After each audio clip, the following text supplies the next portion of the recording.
Selamat datang di Arab Saudi.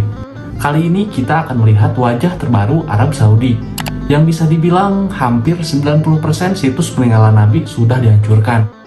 Negara berbentuk kerajaan yang beribu kota di Riyadh ini dihuni mayoritas bangsa Arab sekitar 20 juta populasi. Bangsa Arab adalah kelompok etnolinguistik yang konon tersebar kedua setelah Tionghoa, dari Timur Tengah sampai ke Afrika Utara. Dan seperti bangsa Tionghoa, bangsa Arab juga menyebar di beberapa negara, termasuk diantaranya yang non-Muslim.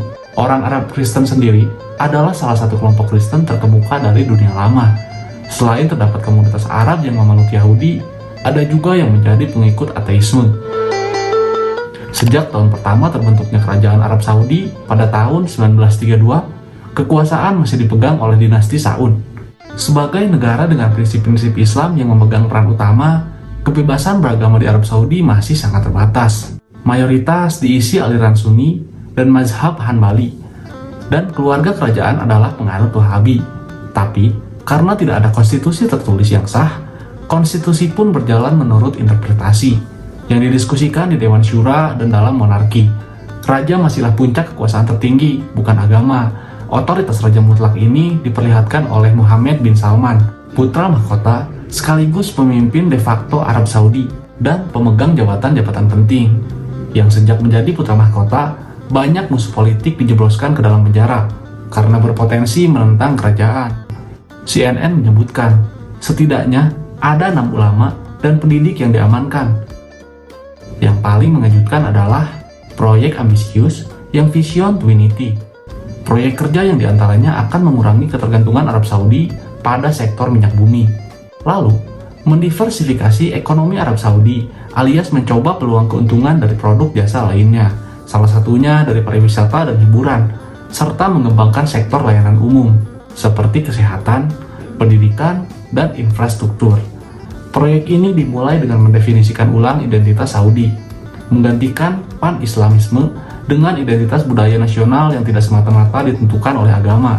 Pada Januari 2022, Arab Saudi memulai sejumlah amandemen undang-undang untuk mengatur lagu kebangsaan dan benderanya yang bertuliskan kalimat syahadat.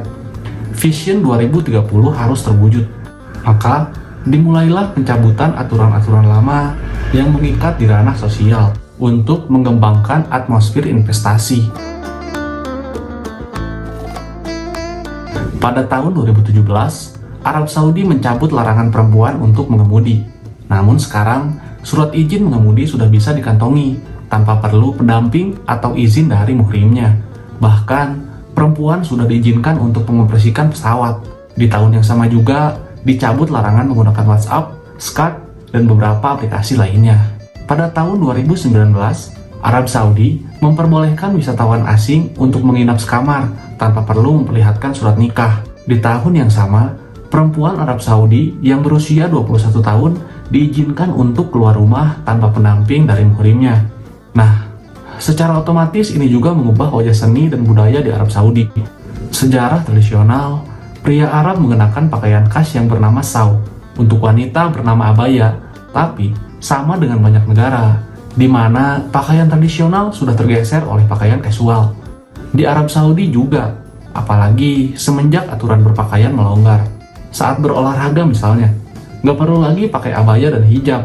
Dan saat berada di pantai, Arab Saudi sudah mengizinkan perempuan berbikini.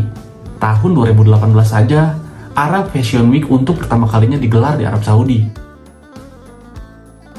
Ini adalah pekan mode pertama di dunia Arab, yang satu konsep dengan Paris Fashion Week dan London Fashion Week. Pada tahun 2021, di Jeddah, festival film digelar untuk pertama kalinya, bertajuk Dress Film Festival, yang menayangkan lebih dari 130 film dari seluruh dunia. Pembukaannya persis sama dengan yang ada di Hollywood. Karpet merah, gaun-gaun, para tamu undangan, wartawan, limosin, dan keglamoran. Arab Saudi juga mengadakan musik EDM besar-besaran loh, dengan menggunakan banyak DJ dan musisi. Penontonnya pun hingga ratusan ribu. Perempuan dan laki-laki bersenang-senang bersama. Sementara itu, lukisan Salvator Mundi karya Leonardo da Vinci yang bergambar Yesus laku terjual di rumah lelang Christie pada tahun 2017 dengan harganya mencetak rekor lelang sebagai lukisan termahal, yaitu 450 juta US dollar atau setara dengan 6,4 triliun rupiah. Dan pembelinya adalah Muhammad bin Salman melalui perwakilannya. Ironis bukan? Target 100 juta wisatawan selama setahun adalah salah satu dari target kerja Vision 2030. Riyadh sendiri diproyeksikan oleh Muhammad bin Salman akan masuk dalam 100 kota besar di dunia. Di jantung kota Riyadh telah berdiri Taman Hijau Non-Asri, Taman As-Salam seluas 75 hektar yang memiliki area bermain, danau buatan, area bermain perahu, trek lari, dan masih banyak lagi. Pada malam hari pengunjung bisa menikmati hiburan malam oleh penampilan perempuan serupa sirkus atau tarian-tarian. Ada juga atraksi lampu oleh penampilan pria. Selain menjadi tempat wisata, taman ini juga difungsikan sebagai paru-paru kota.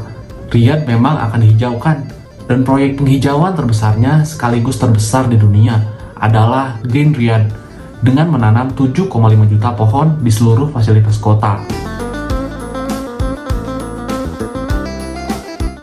Hal ini pun lalu dihubung-hubungkan dengan kiamat. Rasulullah pernah bersabda, "Tidak akan tiba hari kiamat hingga tanah Arab kembali hijau dan penuh dengan tumbuhan dan juga sungai-sungai."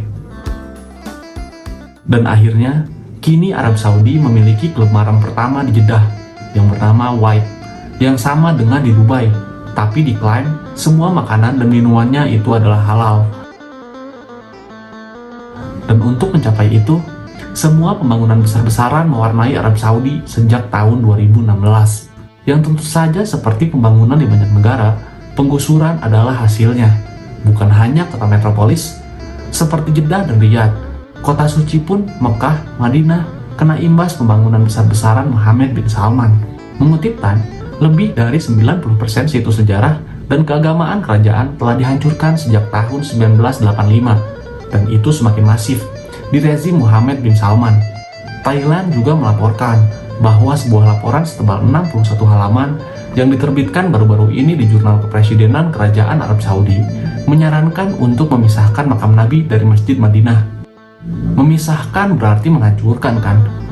Time yang mengulas khusus penghancuran ini melaporkan bahwa beberapa pembangunan yang merusak situs itu diantaranya rumah istri pertama Nabi, yaitu Khadijah, yang telah dijadikan toilet umum.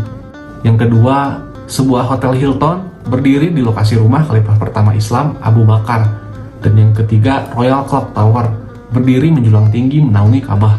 Dan ini adalah mega proyek Arab Saudi, kota masa depan seharga 500 miliar dolar yang menjadi bagian dari Vision 2030.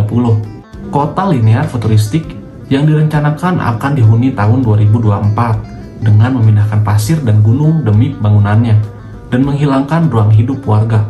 Warga yang telah tinggal berpuluh-puluh tahun hanya bisa menangisi penggusuran tempat huniannya, meratapi bisnisnya hilang, dan meringis melihat tempat ibadahnya dihancurkan, yang sepertinya menjadi penggusuran terbesar di Timur Tengah oleh pemerintah untuk pembangunan. Segitu saja pembahasan untuk kali ini, sampai jumpa di video selanjutnya.